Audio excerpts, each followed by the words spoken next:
Hi everyone, welcome back to Seeking Witchcraft. I'm your host Ashley, and today I'm going to be talking about waxing, waning, and balancing your craft. Specifically, I'll be talking about how to incorporate the craft in your life when you're limited on time, ways to not let witchcraft completely take over your life, which I will explain. I'm sure you're probably wondering what that means, and also talking generally about just giving yourself some grace if you find yourself waxing and waning with your practice. So let's go ahead and start. So the first thing I want to talk about is not letting witchcraft take over your life. And as I said, I know this is probably a little bit of a confusing thing. So what I mean by this is witchcraft is fun, exciting, and it's obviously something of interest to all of us, aka you, the listeners, and myself. And whether you're brand new to the craft or have been in it for years, witchcraft can very easily become an escape into yourself and potentially a group of friends if you're in a coven or a social club related to this, where you can practice magic, commune with the gods, and feel like your most authentic and primal self, depending on the direction you take with the craft. And this sounds great, right? While this is an exciting thing to immerse yourself into, it's also important that we're not running away to the craft and ignoring real life responsibilities. And what I mean by this is it's important to make sure that you're keeping yourself grounded with your real life along with your magical life.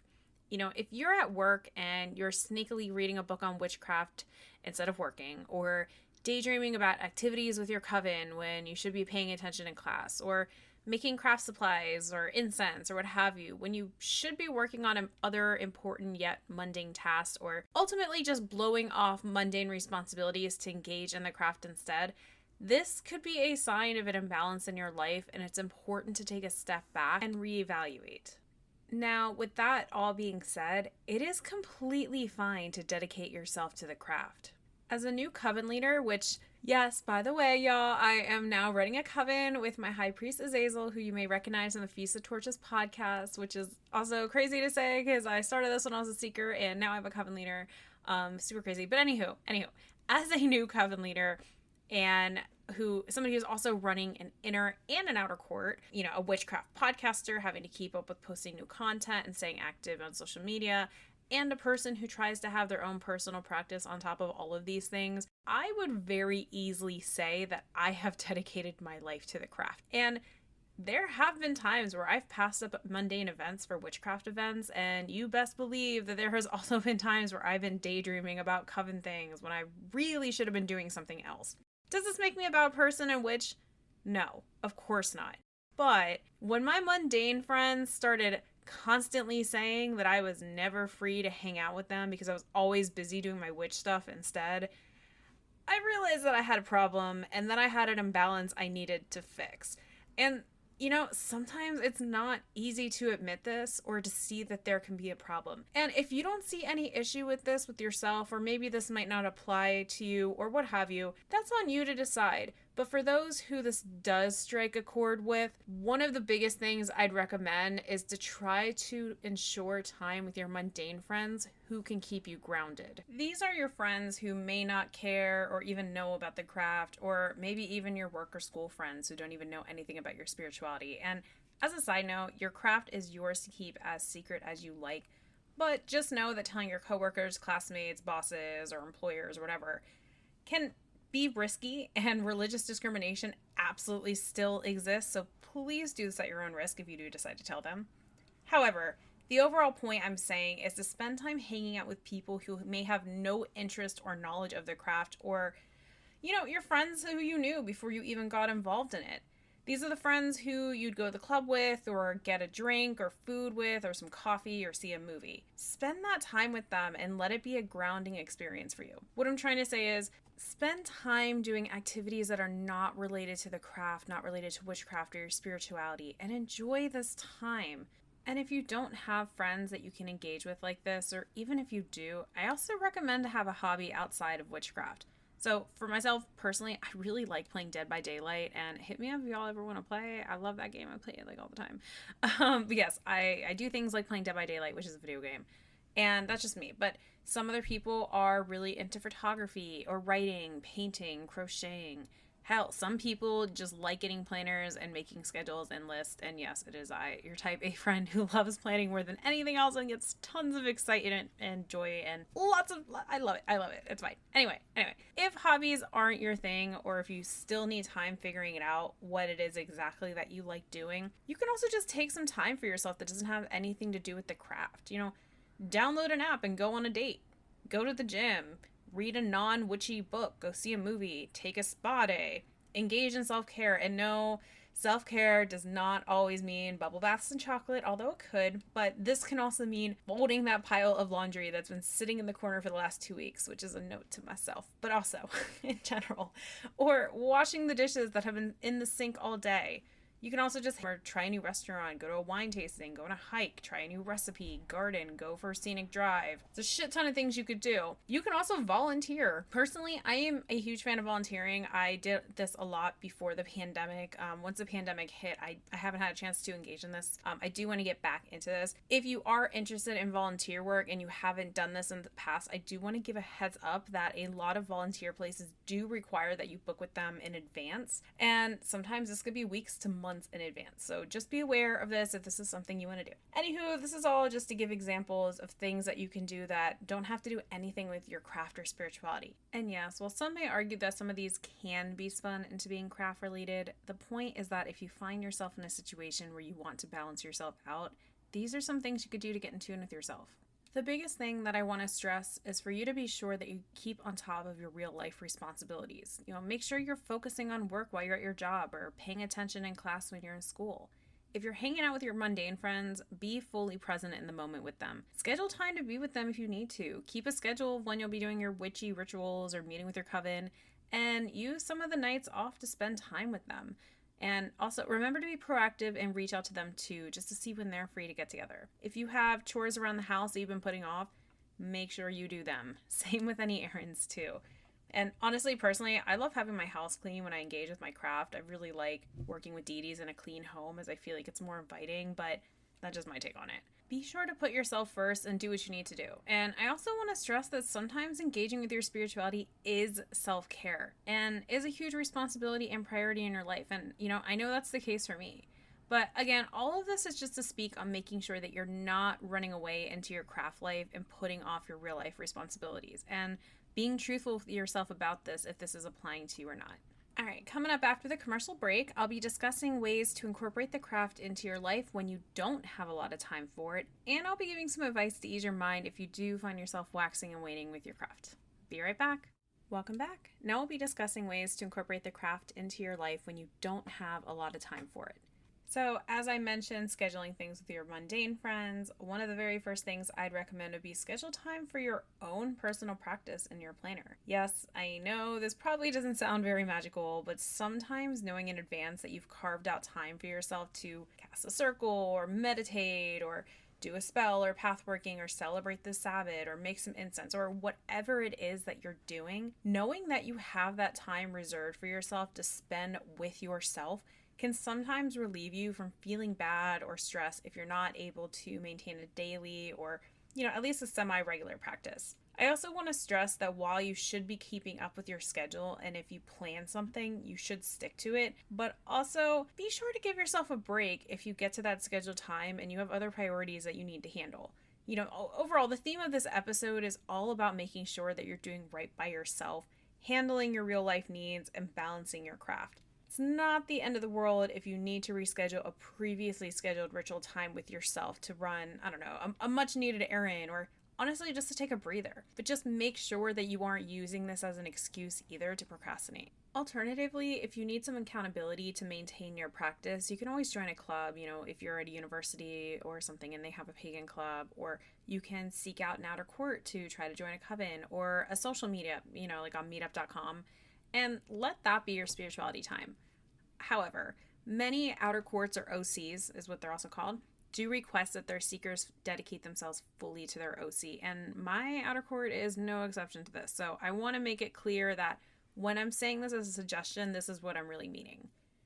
Being part of a coven or an outer court requires time, dedication, and commitment, but they also typically only meet a handful of times during the month, and There's usually assignments given to OC students on top of this to do in their own time, which really should be given the proper amount of time to complete out of respect for not only yourself, but your teachers. However, when I was in my OC, or hell, even now in my inner court, I have had times in my life where shit got hectic, y'all, and I was really limited on my free time.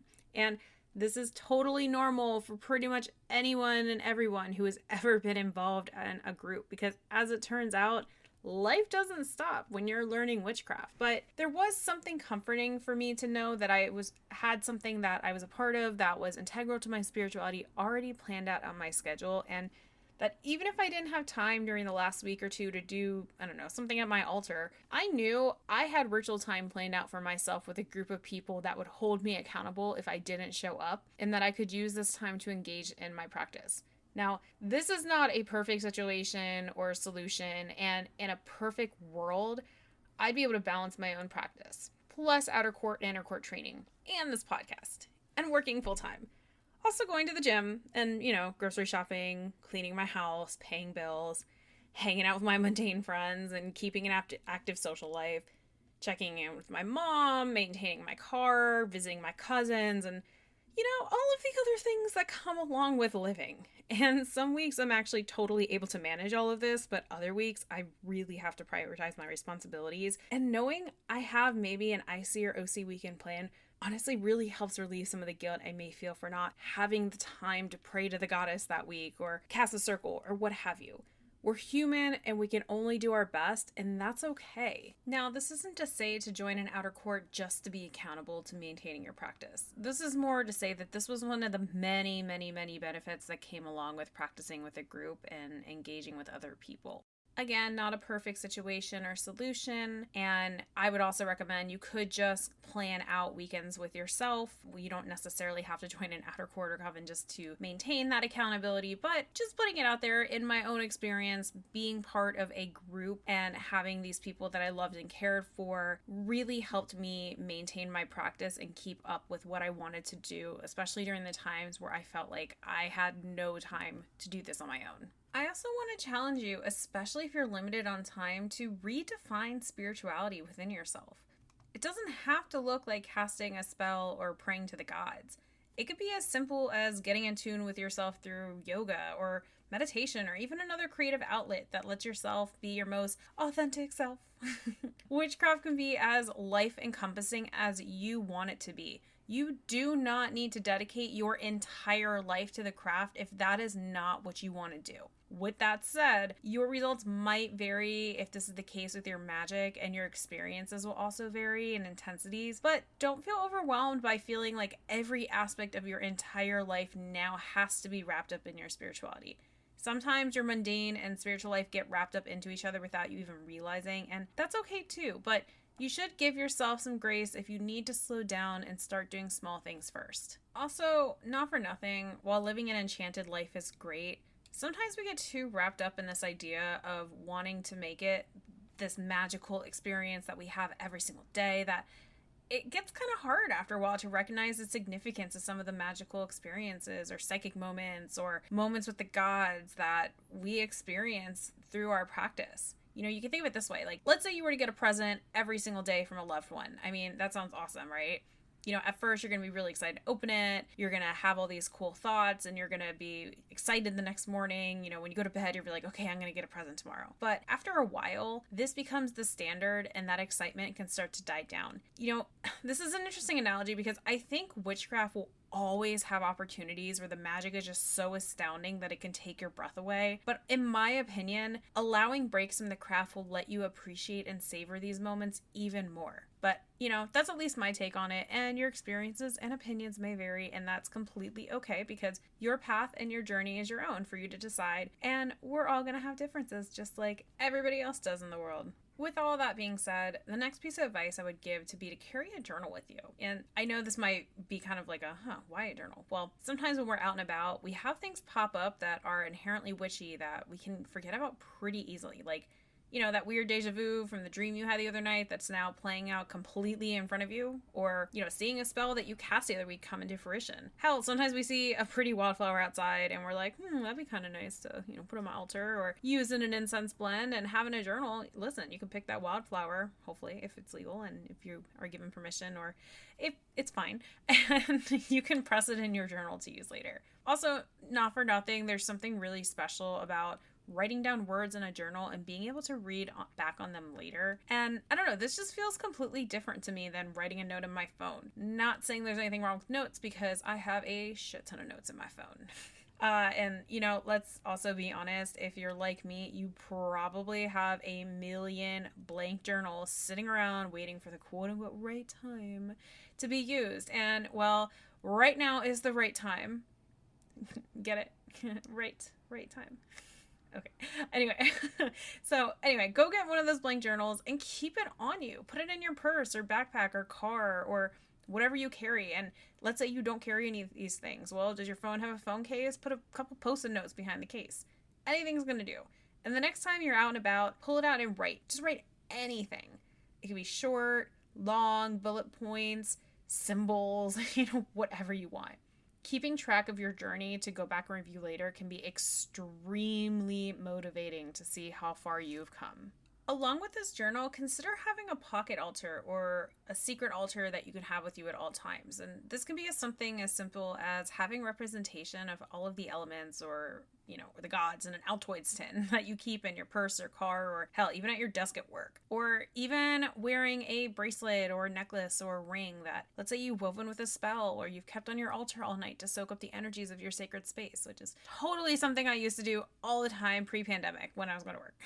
Knowing you're carrying this with you or having this near you can really help to refresh your mind and keep you at ease. And the things you choose to keep on your altar at home don't have to look the same as what you might put on your work desk. A low-key representation of the gods could look like a nature or a moon phase calendar, or a pine cone, or a dried flower, like the dried flower that you pressed in your journal that you totally that you totally just picked up because you were totally allowed to have it. Anyway, a representation of the elements could be something even more simple and mundane. It could be one of those Evian facial mists for water. You could buy those at Five Below or Target, or hand warmers, or something made with charcoal for fire. Get a plant for earth, or wind chime for air, or get an air plant. That could be air and earth combined. And don't forget, you can also use jewelry again, and beads. You can get beads with different symbols on it, or beads that look like different things that represent the elements or how you view the gods. It could be hidden in plain sight, y'all. It doesn't have to look like the stereotypical, oh, I have a feather for air, I have a cauldron, I have a stick of incense. It could be a lot more simple than that.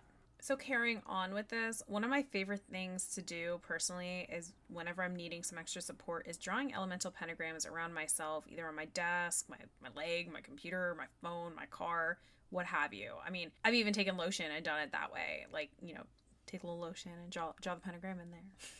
And I know I've talked about this a million times in this podcast, but this is something I really like doing and I cannot stress it enough. Learn the elemental banishing and invoking pentagrams and their meanings and use them to your advantage. You can very easily just trace this under a desk. Nobody will even see you. You can even do this sometimes when I'm putting on makeup, I'll draw one of these pentagrams on my forehead with concealer before I blend it all in, like low-key. So there's a lot of things that you could do with this. I really, really recommend doing that. Some other things that you could do that might be a little bit more obvious are, things like a daily tarot oracle pull. Listen, I've tried this and let me tell you, sometimes I just could not keep up with it. And I found that pulling a tarot card every few days or, doing this once a month or once a week was a little bit more sustainable for me to keep up with. Sometimes literally the last thing I wanted to do when I woke up in the morning and I'm rushing for work was pull a tarot card and then sit there and look up what the meaning is, because part of the reason I was doing this was to see what the meanings of the freaking cards were so I can learn them. Okay? The cards, when I pulled them, doing, something like once a week or once a month, this card didn't have to define what this length of time meant either, by the way, of like when I was pulling it. The card that I pulled could have been for that specific day, even though I was only pulling it once a week, or it could have been for the whole week or the month. But that was up for me to decide when I was actually pulling it. So I'd recommend that as an option. I know this is said all the time as something for witches to do, but if you get a little overwhelmed with the idea of doing it every single day, just try lengthening that process and pulling it once a week or once every other week or once a month. Another thing would be engaging in a morning and or an evening ritual. So this could be something like a set of words that you use to set your intentions for the day or to acknowledge the gods or your ancestors or whatever spirits you might work with, or even work with the elements. You can plan to say this in the morning, right when you get up. You could do it in the middle of your lunch break. You could do it during your shower, right before bed, or hey, let's say you see the moon every night before you go to bed. Like maybe you say it the second you see the moon for the first time that night. However you want to engage in this is just an idea of something you could do to engage in something daily if that's really where you're at. If you want to start with something small instead of like building up an entire altar, just maybe saying a short couple sentences or two, or maybe even just one sentence, just to kind of set your intention and kind of get yourself back into the groove of getting back with your practice. All right, well, now that I've gone over ways to engage in the craft in a healthy way and small things you could do when you're limited on time, I want to talk about the final part of this episode, and this is allowing grace with yourself if you wax and wane with your craft. The first thing I want to say about this, it doesn't matter how long or experienced you are in the craft, and it doesn't matter how active somebody appears to be on social media. Waxing and waning with your spirituality and witchcraft is completely normal. Just as sometimes we're super into a new TV show or movie or hobby or type of food, and maybe all we want to do is eat that food or watch that show or engage in that hobby. Sometimes we hit a point where we just don't really want to engage in it at all, and we want to do something else for a bit before picking it back up. Don't beat yourself up if this happens. It's completely normal to wax and wane in both things in and out of witchcraft and spirituality. I also want to note that building up to maintaining a practice and your spirituality, the craft, witchcraft, spell work, does not mean that you need to be doing things like, 100 spells in a row, or meditating every single day, or reading a new witchcraft book every single week. In my opinion, it's about doing things like living an enchanted life, having a healthy relationship with your spirituality, working on recognizing yourself as a witch, and always being willing to learn more. And don't feel bad if you have these moments where you feel like your craft isn't successful anymore because you're not doing these things, or not, quote unquote, not doing enough witchy things. If you feel like you've gotten to a point where you've fallen off the wagon and nothing is working quite right, I say start small. But first things first, take a deep breath. Give yourself some time for the magic to work. Yes, magic is a skill that requires practice and fine-tuning, but just know that every time you engage in it, you're getting that much closer to achieving your goal and practicing. Practice is something that we do. This is a practice. So even if your spell doesn't pan out, it's gonna be okay because you may have learned something from it and now you're on to the next one. Keep a journal to log your spell progress. Don't leave out any details. Be sure you're setting something obtainable for yourself, and don't be afraid to put a reasonable time limit on what you're doing or working for. Consider the witch's pyramid when casting your spell. This is to know, to will, to dare, to keep silent. If this is the first time you've heard about it, check out the Feast of Torches podcast. He has a couple elemental meditations that can help you with this. Also, if you're unsure about this topic and want to learn more, I might record a future episode about the witch's pyramid. However, this topic was discussed at the very beginning of my podcast when I first started on an episode with interviewing my HP and HBS. All of this is to say to remember to give yourself a break, keep true to your real life responsibilities, and start small if you're overwhelmed or find yourself with limited time. I hope you remember to be kind with yourself and just know that witchcraft isn't going anywhere. You have the rest of your life to engage in your spirituality, and it's not a race. That's all for today, folks. Thanks so much for listening. If you want to get in contact with me, you can find me on Facebook at Seeking Witchcraft Podcast, Instagram at Seeking Witchcraft, and also the spam account's finally gone. Thank you to everybody who reported it. Twitter at Seek Witchcraft. I also have a Facebook group called Witches Seeking Witchcraft, and a Patreon if you're interested in supporting the show and joining our Discord where we have book clubs and such, which is patreon.com/seekingwitchcraft. Witchcraft. Also, if anybody here has any recommendations for new episode topics, please feel free to message me. I am definitely interested in some new topics. I'd love to hear what you guys want to hear more about. You can tweet me, message me. If you tweet me, feel free to tweet me and perhaps somebody else that you want to come on with me. You can also send me an email at seekingwitchcraft@gmail.com. Would love to hear what the listeners want to know more about, so please feel free to message me. Thank you all for listening and have a happy upcoming autumn equinox, y'all. Bye.